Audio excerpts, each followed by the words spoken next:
It is 2023, and something like this I would have expected to get last year or in 2021, late 2021, really. Hello, everyone. My name is Max Aaron James. This is a review of the film Sick, written by Kevin Williamson and Caitlin Crabb, directed by John Himes, stars Gideon Adlon, Jane Addams, Mark Menchaca, and Bethlehem Million. The film follows two best friends during the pandemic, April 2020 to be more exact, who choose to quarantine at a lake house and where they believe they're alone. But there is a killer who's out there going after them. Now we have our slasher horror film. This movie, just plain and simple, had potential. All the elements of a good slasher film were there, but it seemed that either the writers, specifically Kevin Williamson, or the director, John Himes, did not know how to piece them together. And so it kind of fell very flat. It felt that there were so many moments that I was really into, but I did not connect with the characters, specifically Gideon Adlin character. I did not understand the motive until the very end, and this was one of those movies that have these constant twists or changes in direction, but without explaining this change or twist. And so you expect it all to be explained at the end, but when you have so many changes throughout the movie, you expect the payoff to be grand. As a writer or director or just a storyteller, when you do this, you're putting more pressure on yourself for a grander payoff or a grander explanation of what is really going on at the end. This movie couldn't do that. However, I will say with that, it did leave me waiting and anticipating the end. So I'm sitting there for the ending, ready for this grand reveal. Jane Addams is not in the movie much. She does end up showing up, and when she is there, she stands out. I mean, it's Jane Addams. Gideon Adlin and Bethlehem Million, them two, they play the two main characters, right? The two best friends. Their interaction felt real. They seemed like actual friends, and especially young friends in college age. The issue for me was that I didn't really know them. They didn't have enough backstory explanation of who they were, and there was an opportunity for Gideon Adlin's character to be more fleshed out, to be more explained, but that moment only lasted maybe a minute, and the opportunity was taken away from her immediately, and that was actually pretty disappointing. And that scene alone didn't even have to be in the movie. There were a couple other moments that were there pretty much just to pad runtime or just to introduce a kill or present a kill, right, without harming the main characters. The killer, when I found out what was going on, I didn't care for it. I understood the motive, but it didn't pay off for everything that it was doing prior. Actually, this movie taking place during the pandemic, I would have expected a movie like this to take place early last year, 2022, late 2021, and for it to take this long, it seemed that it was I felt over it. And I think I would have been more invested if this came out early last year, or at least, I think I would have still been out of it. I think if it would have came out 2021, I would have been into it, and I would have felt more connected to it because we were all quarantined in some way or away from everyone else. And this does feel like almost like a frightening moment to have someone is coming after you because you are isolated and the whole world is isolated and people are hesitant to go outside. People will be hesitant to help you, to interact with you, and to have someone come after you. It can be frightening. By this point, I was like, okay, cool. I don't think I have much else to say without spoiling it regarding the killer, regarding the characters. It was it's a slasher. It kind of felt very reminiscent of late 2000s, early 2010 slasher films that really have these ideas, but the writers and directors do not know really how to present these ideas well. But there is potential there, and I like the filming, I like the acting, but there was a lack of character development. Even the world didn't have to be explained, but I didn't connect with anyone. This movie could have been called Protagonist versus Antagonist, as faceless as every character in this movie was, to be honest. Now, I want to get into some spoilers, so here's a spoiler warning. Let's get going. Movie starts off with a random character. I forgot the character's name. Again, it doesn't matter, to be honest. It's a college kid who went to the same college, who was going to the same college as Gideon and Bethlehem's characters were going, and he is killed.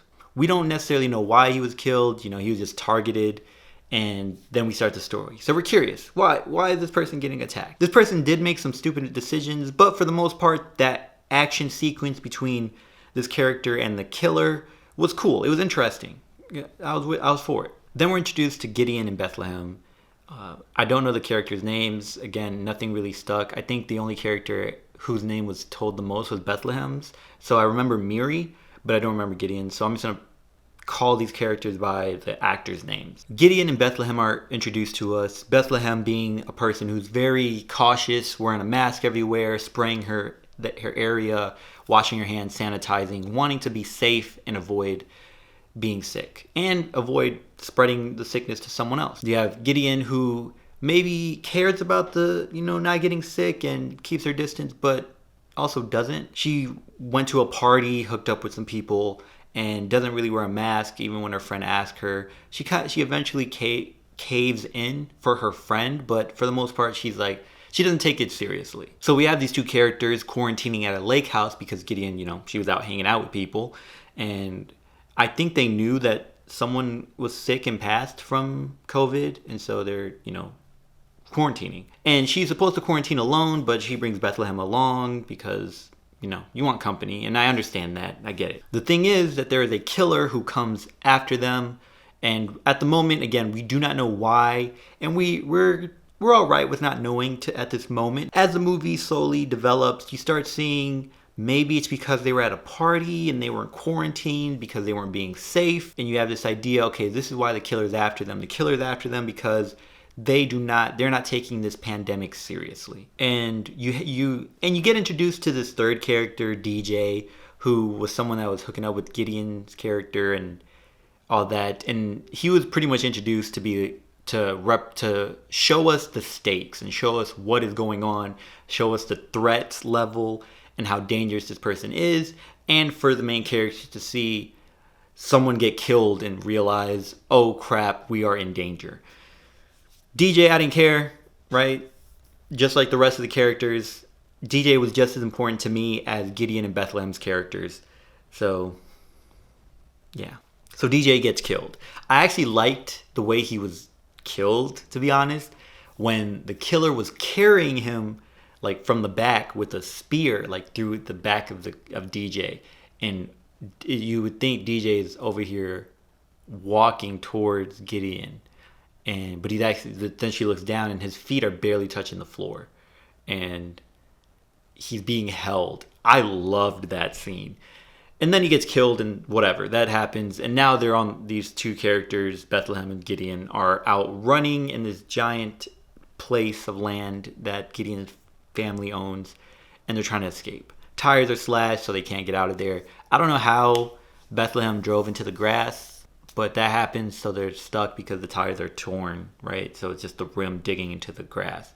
So now they're running around. They get separated, and Gideon, the focus kind of is mostly on Gideon. She's the main character. I would say for the most part, there weren't too many dumb decisions made by them.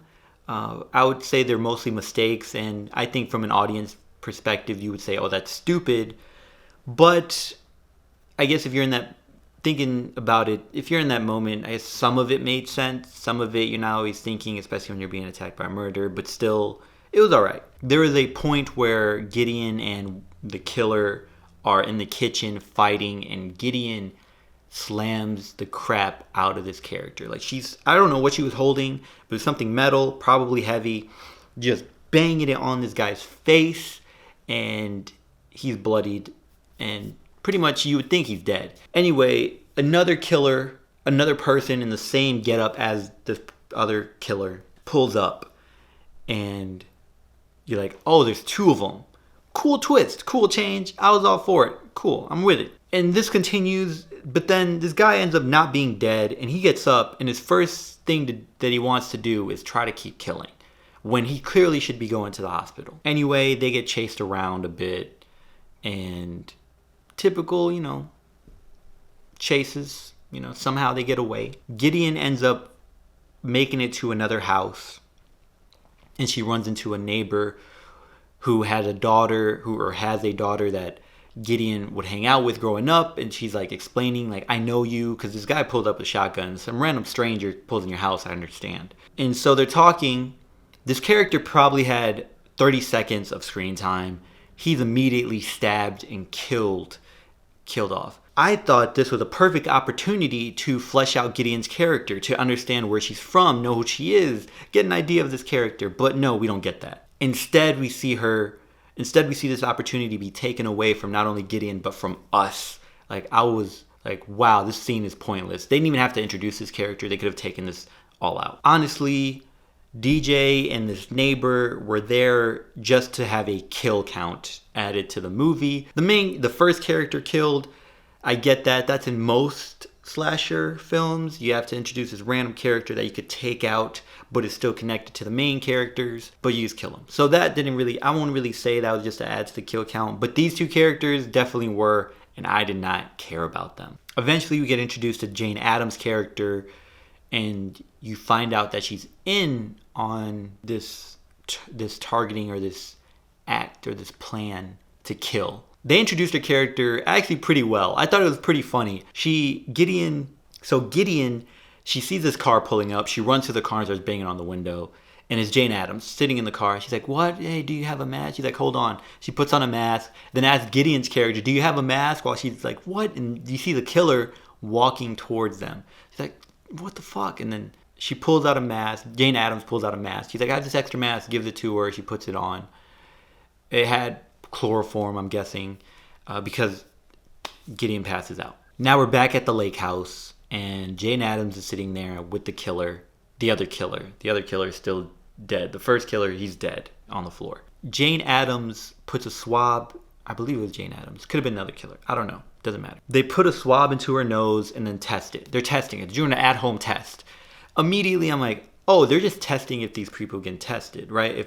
If they have COVID. And my thought was, maybe they're targeting people that don't get tested, that don't care about the pandemic, don't take it seriously, that just out there partying and can be putting other people in harm's way. I kind of thought that, but then kind of got out of it because they still targeted Bethlehem's character, and she was taking all precautions. So to think that she wasn't getting tested would be crazy. The thing that took me out, though, was as the killer, you are targeting this person and you are trying to kill them the whole time up to this point, and now you're taking a step back to test them.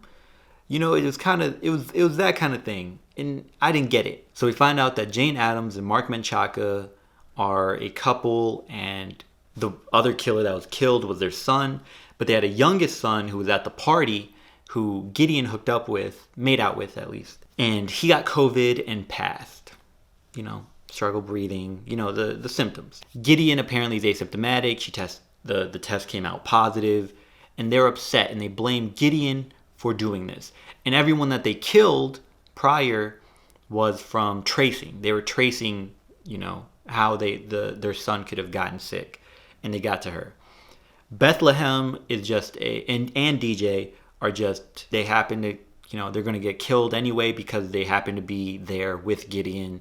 Otherwise, they may have survived. So we find all this out. Not a great payoff. Didn't really care for it.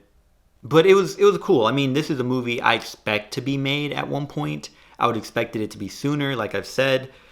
So it was fine. I took it as is. Cool. As what it is, I was like, all right, this is fine. Let's keep going. Then Bethlehem is apparently not. But then we see, Bethlehem's still alive. She has been hiding. She broke her shin, right? So she's been struggling running around. Eventually, though, the father goes out to look for Bethlehem, and he realizes she's not dead, so he's running around. Gideon and Bethlehem team up, kill Jane Adams, right? Just by pushing her, I guess. Actually, I take that back, because... No, she came back. All right, hold on. Bethlehem and Gideon eventually kill the dad, played by Mark, he gets killed, and they're out running, and they're trying to call for help, trying to get help, whatnot. And then Jane Addams comes back with vengeance, trying to take them out, and they burn her. That's the movie. This film could have done so much. I think that I'm not too upset with the whole motive. I think it just could have been executed better, and I don't think that plot armor was presented near the end, and that's what saved the characters. I would say go check out Sick. I mean, it's a cool slasher if you're looking for something new in the thriller category. I think you appreciate maybe Sick. I'm not mad at the movie.